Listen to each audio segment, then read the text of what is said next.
उद्धव ठाकरे गटाचे 7 खासदार फुटीच्या उंबरठ्यावर असल्याची माहिती सूत्रांकडून येते आणि या खासदारांसोबत उपमुख्यमंत्री एकनाथ शिंदे यांची 7 जूनला रविवारी दिल्लीमध्ये एक गुप्त बैठक झाल्याची माहिती सूत्रांकडून येते।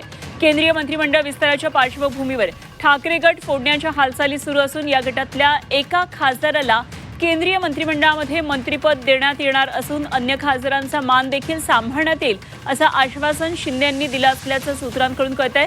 तर उपमुख्यमंत्री शिंदे आणि खासदार श्रीकांत शिंदे हे गेल्या 6 महिन्यांपासून उद्धव ठाकरे गटाच्या खासदारांशी संपर्कात आहेत। तर श्रीकांत शिंदे यांनी यापूर्वी दिल्लीमध्ये ठाकरे गटाच्या खासदारांच्या स्वतंत्र भेटी घेतल्या होत्या, त्यांचं मन वळवलेलं होतं आणि त्यानंतर आता खासदारांच्या एकत्र बैठकीही झाल्याची माहिती सूत्रांनी दिली आहे। दरम्यान शिवसेना युबीटीचे खासदार संजय राऊत यांनी मात्र हे वृत्त फेटाळून लावले।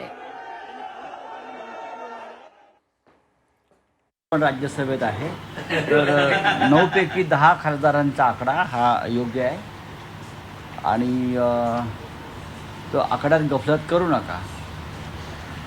9 पैकी 10 किंवा 11 पण असतील तर ते आकडे जरा समजून घ्या। कोणीही कुठे जात नाही, ज्यांना जायचं ते गेले, सगळे पक्षाबरोबर मजबूतीने उभे आहेत। आता काय निवडणुका नाही आहे, लोकसभेच्या निवडणुकांना जवळजवळ अजून 3 वर्ष आहेत आणि सर्व खासदारांचे आमचं शिवसेना पक्षप्रमुखांचं संवाद सुरू आहे। आपली मूलभूत गोष्टींवर आपलं लक्ष नाही, मला वाटतं आपण फोकस हा मूलभूत गोष्टींवर। 7 खासदार इकडे राहिले काय आणि तिकडे गेले काय, माझ्या आणि तुमच्या सामान्य माणसाच्या आयुष्यात काय फरक पडणार आहे। पण आपलं लक्ष या गोष्टींवर जास्ती आहे आणि मूलभूत समस्यांवर कमी आहे, ते मला असं वाटतं आपण दिलं पाहिजे।